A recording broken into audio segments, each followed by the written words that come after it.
I'm Michele Borba, and I am just absolutely delighted to meet you all. This is the really, truly what I'm all about and what I'm passionate about, and that is obviously what you're about too, and it's character. The one most important thing that I am seeing, and I know we're not talking about your school, it's the school next door, is that we have to be very clear that when we teach character, it's not a one-time lesson, it's not a poster, and it's really not a curriculum. It's all about embedding it into the hearts and souls of kids so they leave our schools being good people. So what I want to do today is share what many of your teachers are concerned about most. I don't have time. And here's what we're going to look at. 25 of the best character building practices. You're going to be writing like crazy and as fast as crazy, or you're going to do something even more profound. You're going to choose the one or two that will work best that you can go back to your school and say, let's try this. And here's why.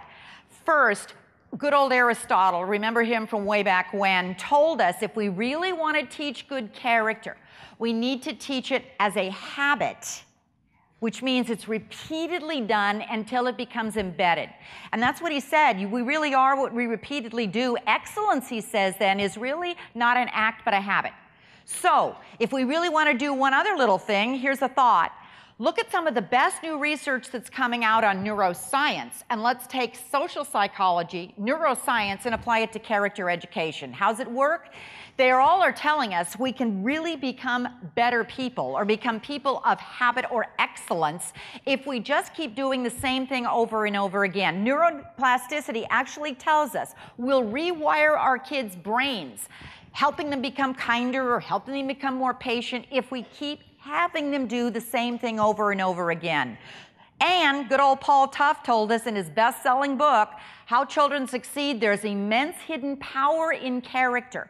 So what we want to do is step number one is think the remainder of the day, today, tomorrow at your conference.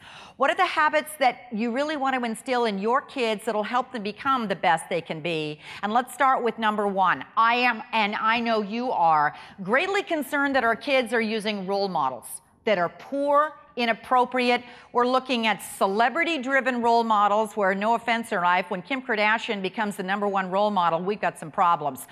Now, number two, when we look at all of the research in psychology, they clearly tell us that one of the ways our most exemplary people who won all the Nobel Peace Prizes, the people of enormous character, they look for somebody who became their role model.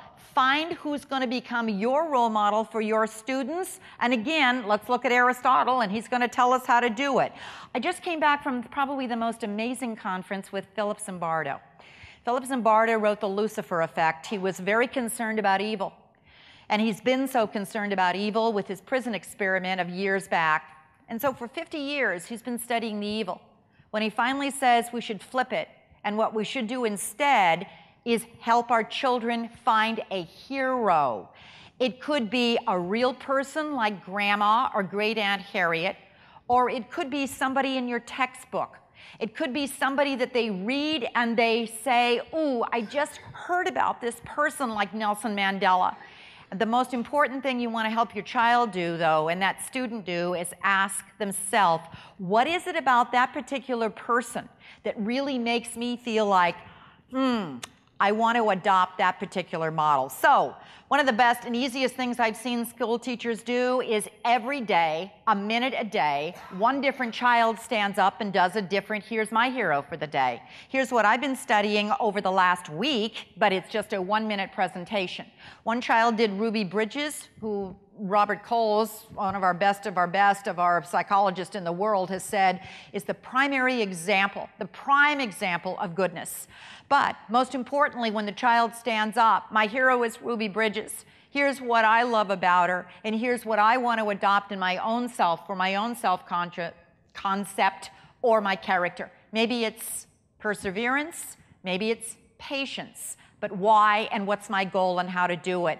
Another one that I loved was New Zealand schools. New Zealand has a very simple way to do habits formation.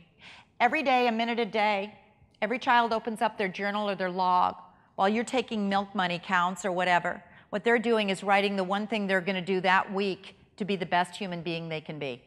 Now, They're also assigned a nag partner. That's the kid sitting next door to them, who turns and goes, remember, you're supposed to be raising your hand, or remember, you're supposed to be patient, or remember, you're supposed to be saying nice things to people. What happens is, because it's just a minute a day of a reminder about the same habit of goodness, or the same habit they want to adopt in their character of their hero, it becomes something that the child actually is more likely to adopt.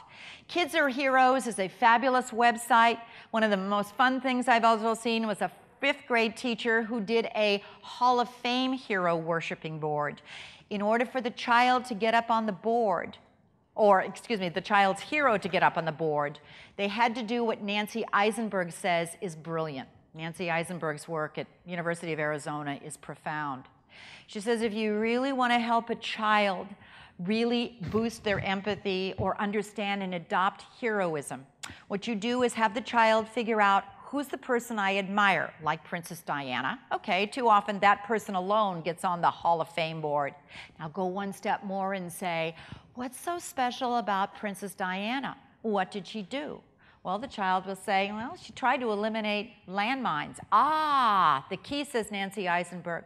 What impact did that have on the world or on other people? Well, there's a lot of children who aren't maimed as a result of Princess Diana. Then she deserves to be on our Hero Hall of Fame board. The simpler thing in life is start big, but begin little. And that is, this is another one I loved. It's a high school board. It's a website. But every day, a different child chooses, as a student in that high school, one person who they think should be deserving to be the hero. If it's Jane Goodall, yeah, Jane deserves to be up there. But what did she say? What's a quote that she resonates with Jane Goodall? But most importantly, did that quote match her actions at a high school level? Did she walk the talk? These are on PSA announcements. Every day when you walk into the quad at the high school, there's an ongoing hero board that keeps flipping. It's a different child each day who puts a different hero on there. But as a result, kids are exposed to goodness in the world, the real goodness of the world. Take a second, turn to the person next to you, say, hi, how are you? You got 30 seconds. Is there one idea you're doing or you want to do or you want to continue to do or you've been doing for years that you can do this? Go.